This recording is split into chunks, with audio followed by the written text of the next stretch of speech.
Okay. Hey, Mr. Murph, how are you? Good. How are you? Good. Awesome. I'm excited to jump into this conversation. So this is, as I've mentioned to you, right, one of 4 rounds of data that, when we put all together, make up the quality of instruction component. It's going to be one of very many points, and it's an opportunity for you and me to collaborate and really think through your instructional practice, and also think about what next steps we can take so that you can grow as a leader. And then with that, right, with all these rounds, and as well as the surveys and the self and others, all of that will make up the rating at the end of the year, right? And so remember, it's one of many points. Yeah. The purpose, as I mentioned, is really, as we look through this tool, it really is to focus on your development. It's not meant to be an evaluative tool or anything like that. It's all about your growth and making sure that you develop as the best teacher that you can be. I know that you've had an opportunity to look at the ratings already. Yeah. We're going to have an opportunity to jump into those ratings. But the way the order of this conversation is going to work is we're actually going to both start with our own reflections, and then we will jump into just kind of focusing on your specific strengths and growth areas. Okay. And then have a conversation about that, and then we'll jump into the ratings and see if there are any questions that you might have at that point.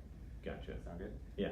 If any questions about teacher pathways come up, please write those down. We'll come back, just table it for now, because I really want this to focus on your development. That's the most important thing right now, and then we'll come back to any of the questions on the teacher pathways. Yeah, good. Yeah, I've got the ratings yesterday. I've been itching to talk, so this is great. Great. So let's take a step back and focus on your instruction throughout the first quarter of the year. I want to start with your thoughts and reflections. Okay. So there are 3 things I want you to think about as you look through the Reach to Rigor rubric, and I printed a copy for you. Great. What do you see as your strengths? Okay. What do you see as an area of growth that you want to develop in this next cycle, or even the course of the year? Okay. And why? And then what is an area of instruction you feel that you've grown the most in over this first cycle? Sound good? Yeah, I've grown a lot. But yeah, let me look at the rubric and think about that. Okay.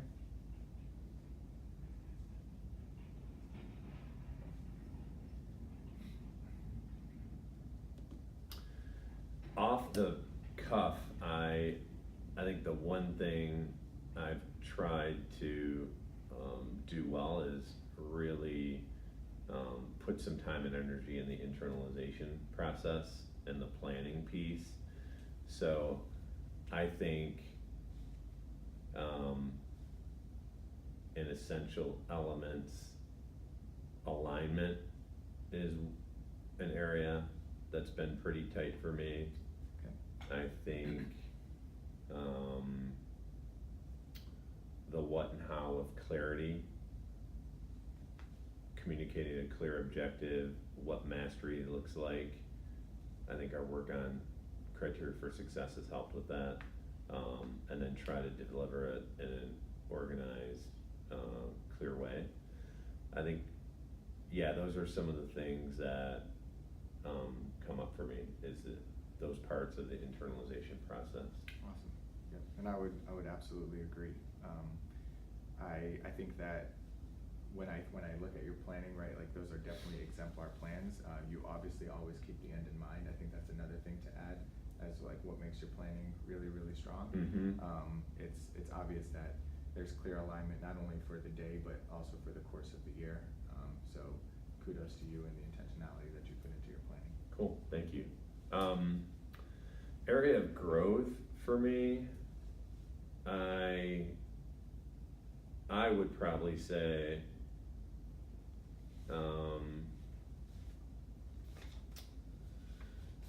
more of my questioning strategies and ratio, quite frankly. I think I do a lot of teacher talk, and that, based on our last actually coaching cycle, that's an area that I want to grow in. So I would say ratio in heavy lifting, and then potentially either questioning or discussion facilitation of questioning and discourse. Okay. Those would be kind of areas that I think need to improve. Great. And then what would you say you've grown the most in over this cycle? The thing I've grown the most in is part of the internalization process, but specifically on creating high quality exemplars. With the practice clinics that we've put in place this year, that's really helped me build stronger exemplars. And then additionally, seeing Mr. Jones, our content share, lead us through that in content team meetings, and then actually I was able to see him use that exemplar in practice during independent practice in his class, an observation I was able to see, which was really awesome. So yeah, I think that's building exemplars is probably the place I think I've really grown the most and quickly. Awesome. I just want to celebrate you personally right now really quickly, right?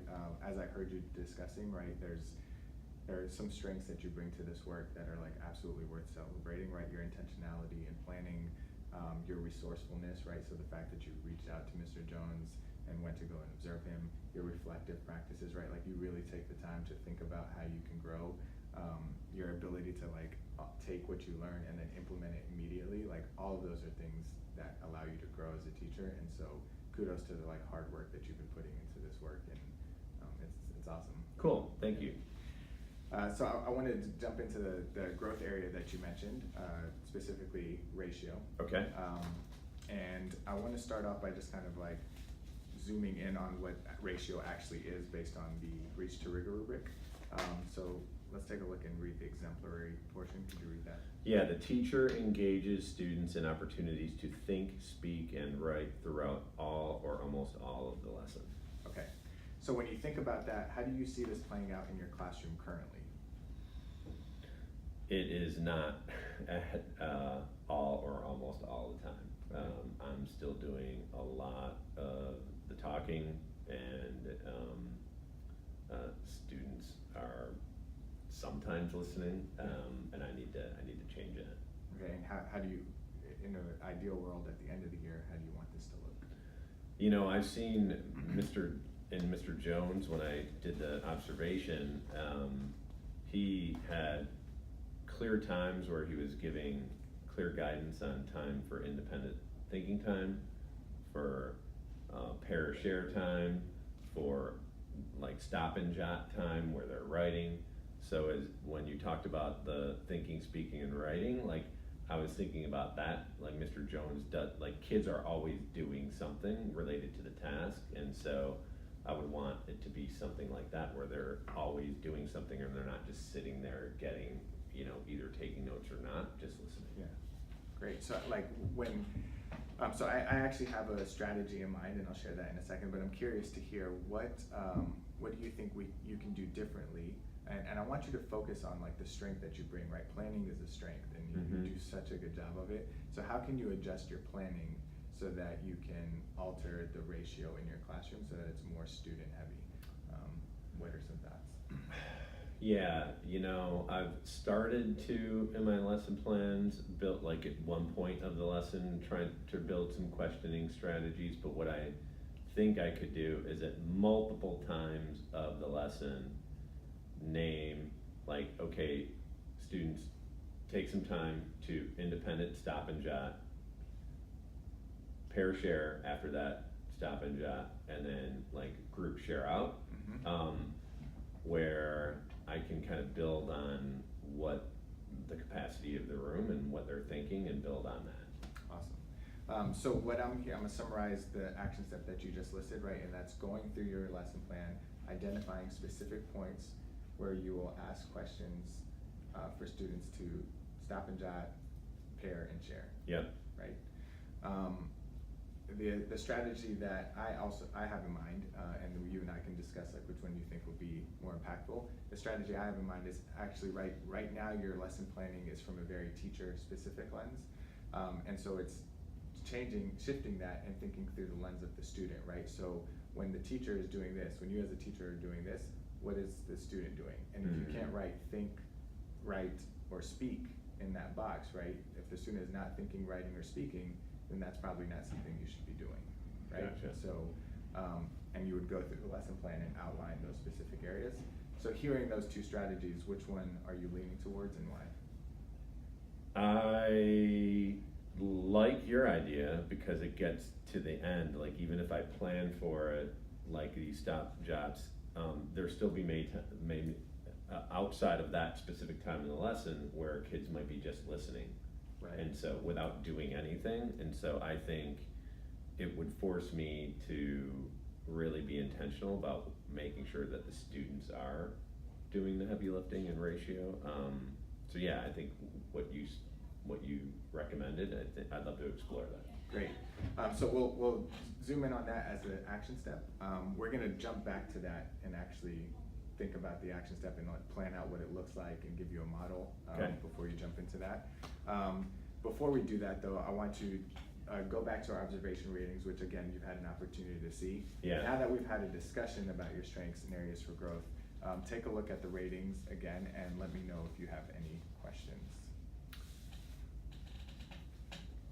Yeah, I think it's actually pretty consistent where, I know I have a 3 on essential elements, and that's probably because, like leveraging my strengths in the planning piece. But certainly in, prove it and, no struggle, no progress, I probably am at a 2, and particularly in no struggle, no progress based on this conversation. Yeah, I'm certainly a 2. I would love to get to, proficient or exemplary by the end of the year, but I realize that that's a place for me to grow. Great. Yes, so that is our goal, right? So we're gonna jump back and kind of again leverage your strength of planning so that we can shift this no struggle or no progress and eventually reach proficient or exemplary in that area. Awesome. Sound good? Okay, thanks, Mr. Brewer. Yep.